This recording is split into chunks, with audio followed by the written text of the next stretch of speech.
नमस्कार दोस्तों, मैं रुद्र पटेल आपका हमारे यूट्यूब चैनल के अंदर हार्दिक स्वागत करता हूं। दोस्तों, आज के इस छोटे से वीडियो के अंदर हम लोग टाटा कॉफ़ी लिमिटेड के स्टॉक का एनालिसिस करने वाले हैं। जब मैं पिछले कुछ दिनों से यहाँ पर अलग अलग स्टॉक्स की एनालिसिस वगैरह कर रहा था, स्टॉक की रिसर्च वगैरह कर रहा था, तब ये स्टॉक मेरे हाथ में लगा और फिर मैंने जब इस स्टॉक का डिटेल के अंदर एनालिसिस करा तो पर्सनली मुझे कंपनी काफ़ी ज़्यादा पसंद आई। कंपनी के फाइनेंशियल फंडामेंटल भी पसंद आए, साथ ही साथ कंपनी का मैनेजमेंट भी पसंद आया, क्योंकि यहाँ पर ये टाटा ग्रुप की कंपनी है। तो यहाँ पर जो ऑलरेडी हमारे यहाँ पर एक ट्रस्ट बन जाता है, इस कंपनी को थोड़ा बहुत भरोसा आ जाता है और ये एक स्मॉल कैप कंपनी है, तो वो भी एक अच्छी चीज़ यहाँ पर हो जाती है। तो चलिए बिना जो है शुरू करते हैं आज इस वीडियो को और कंप्लीट एनालिसिस करते हैं इस कंपनी का। अगर हम लोग बात करें टाटा कॉफ़ी की, तो बेसिकली ये लोग यहाँ पर टी एंड कॉफ़ी के सेक्टर में से आते हैं, जहाँ पर उसका मैन्युफैक्चरिंग और सेलिंग ये लोग यहाँ पर करते हैं। अगर हम लोग बात करें मार्केट कैप की, तो 4,792 करोड़ के मार्केट कैप के साथ में एक बहुत ही छोटी सी स्मॉल कैप कंपनी यहाँ पर है। अगर हम लोग बात करें स्टॉक के प्राइस की, तो फिलहाल इनका जो स्टॉक का प्राइस है वो 257 रुपीज़ के आसपास में चल रहा है। वही अगर हम लोग पिछले एक साल के रिटर्न की बात की जाए, तो स्टॉक ने पिछले एक साल के अंदर 15% की रिटर्न लाकर दिए हैं। तो अगर हम लोग बात करें पिछले 5 सालों की, तो पिछले 5 सालों के अंदर स्टॉक ने 168% के रिटर्न लाकर दिए हैं। तो कंपनी की ग्रोथ और कंपनी के रिटर्न्स जो है वो हमें अच्छे से देखने को मिल रहे हैं। अगर हम लोग बात करें इस कंपनी के की परफॉर्मेंस इंडिकेटर या तो फिर की मैट्रिक्स की, तो कंपनी का जो पी रेशियो है 18 का चल रहा है, वही जो सेक्टर का पी रेशियो है 46 का है। तो सेक्टर के हिसाब से कंपनी जो है हमें अंडर वैल्यूड देखने को मिल रही है, तो वो भी एक अच्छी चीज़ यहाँ पर हो जाती है। अगर हम लोग बात करें price to book value ratio की, तो फिलहाल स्टॉक का price to book value ratio 2 का है, फिर जो सेक्टर का price to book value ratio 9 का है। तो सेक्टर के हिसाब से इनका पीबी रेशियो भी कम है, तो भी एक अच्छी चीज़ यहाँ पर हो जाती है। वहीं अगर हम लोग बात करें डिविडेंड यील्ड की, तो 1.17% की स्टॉक की डिविडेंड यील्ड है और सेक्टर की जो डिविडेंड यील्ड है वो 1.56 की है।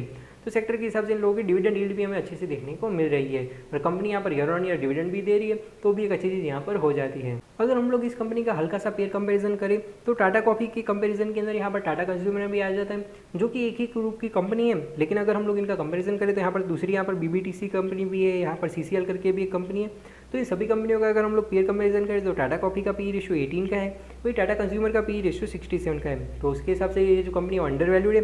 साथ ही साथ यहाँ पर बीबीटीसी का पी रेशियो माइनस के अंदर है, मतलब कि ये कंपनी लॉस मेकिंग है, तो उससे भी हमारी टाटा कॉफ़ी जो है अच्छी हो जाती है। साथ ही साथ सीसीएल का जो पी रेशियो 31 का है। तो ओवरऑल कंपनी जो है इस सेक्टर के हिसाब से काफ़ी ज़्यादा सही वैल्यूएशन के ऊपर देखने को मिल रही है। साथ ही साथ कंपनी यहाँ पर प्रॉफिटेबल है। अगर हम लोग बात करें price to book value ratio की, तो उसके अंदर भी ये कंपनी हमें काफ़ी ज़्यादा अच्छी देखने को मिल रही है। अगर हम लोग बात करें डिविडेंड यील्ड की, तो डिविडेंड यील्ड के मामले के अंदर भी ये कंपनी जो है वो अच्छे तरीके से यहाँ पर परफॉर्म कर रही है और अच्छा खासा डिविडेंड यील्ड भी बाहर निकल कर दे रही है। अगर हम लोग बात करें कंपनी के फाइनेंशियल्स की, तो पर्सनली मुझे फाइनेंशियल्स काफ़ी ज़्यादा पसंद है, क्योंकि इनकी बैलेंस शीट के अंदर रेवेन्यू और प्रॉफिट की ग्रोथ अच्छी देखने को मिल रही है। ईयर ऑन ईयर रेवेन्यू अच्छी तरीके से ग्रो हो रही है, साथ ही साथ जो प्रॉफिट है उसके अंदर भी हमें एक बम्पर ग्रोथ देखने को मिल रही है, क्योंकि 2020 के अंदर कंपनी ने सिर्फ और सिर्फ 80 करोड़ का प्रॉफिट बुक करा था, जो कि बढ़ते बढ़ते पिछले साल 2030 के अंदर कंपनी ने 260 करोड़ का प्रॉफिट्स यहाँ पर बुक करा है। तो कंपनी की जो प्रॉफिट की ग्रोथ है वो ओवरऑल काफ़ी ज़्यादा अच्छी हमें देखने को मिल रही है। अगर हम लोग बात करें शेयर होल्डिंग के ट्रेंड की या तो फिर शेयर होल्डिंग की, तो इस वीडियो को बनाने के पीछे का वन ऑफ द रीज़न ये भी है कि भाई इन लोगों की शेयर होल्डिंग जो ट्रेंड है और उसके अंदर पिछले 3-4 महीनों के अंदर मुझे कुछ अच्छे खासे चेंजेस वगैरह भी देखने को मिले हैं,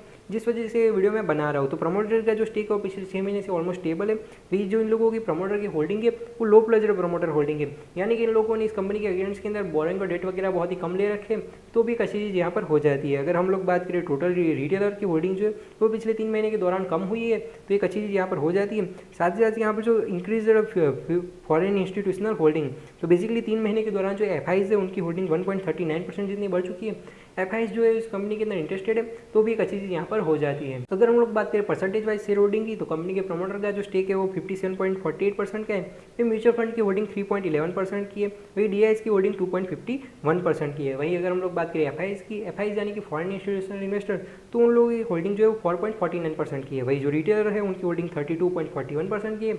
तो ओवरऑल शेयर होल्डिंग पैटर्न काफ़ी ज़्यादा अच्छी देखने को मिल रही है, क्योंकि इस कंपनी के अंदर म्यूचुअल फंड भी इंटरेस्टेड है, साथ ही साथ यहाँ पर एफआईज डीआईएस भी इंटरेस्टेड है और जो रिटेलर है उनके पास में भी अच्छा खासा स्टेक यहाँ पर है।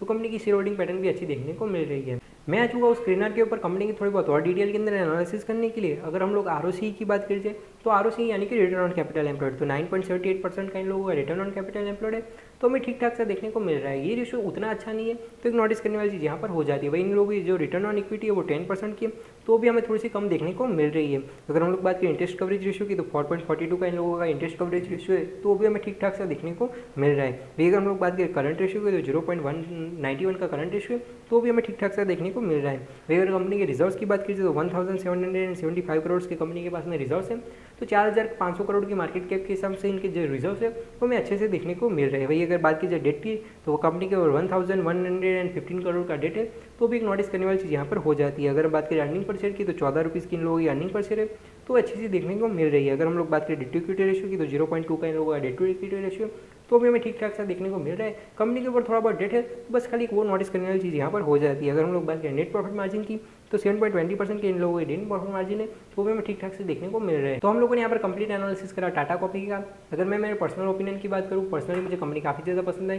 कंपनी अच्छे तरीके से परफॉर्म करी और नो डाउट ये कंपनी आने वाले टाइम के अंदर अच्छे खासे रिटर्न्स भी लाकर दे सकती है और ये एक मल्टी बैगर स्टॉक भी साबित हो सकता है।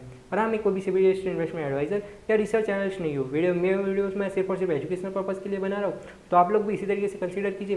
और आप जब भी शेयर बाजार के अंदर निवेश करें, तो अपने सेबी रजिस्टर्ड इन्वेस्टमेंट एडवाइजर और रिसर्च एनालिस्ट की सलाह जरूर से लें। तो बस यही कुछ बातें थी जो मुझे इस वीडियो के अंदर रखनी थी। आई होप कि आपको वीडियो अच्छा लगा होगा। अगर वीडियो अच्छा लगे तो प्लीज़ लाइक करें, कमेंट करें, शेयर करें और अगर चैनल पर नहीं है तो सब्सक्राइब कीजिए। मैं मिलता हूं आपको ऐसे वीडियोस के साथ। तब तक के लिए बाय बाय, जय हिंद, वंदे मातरम।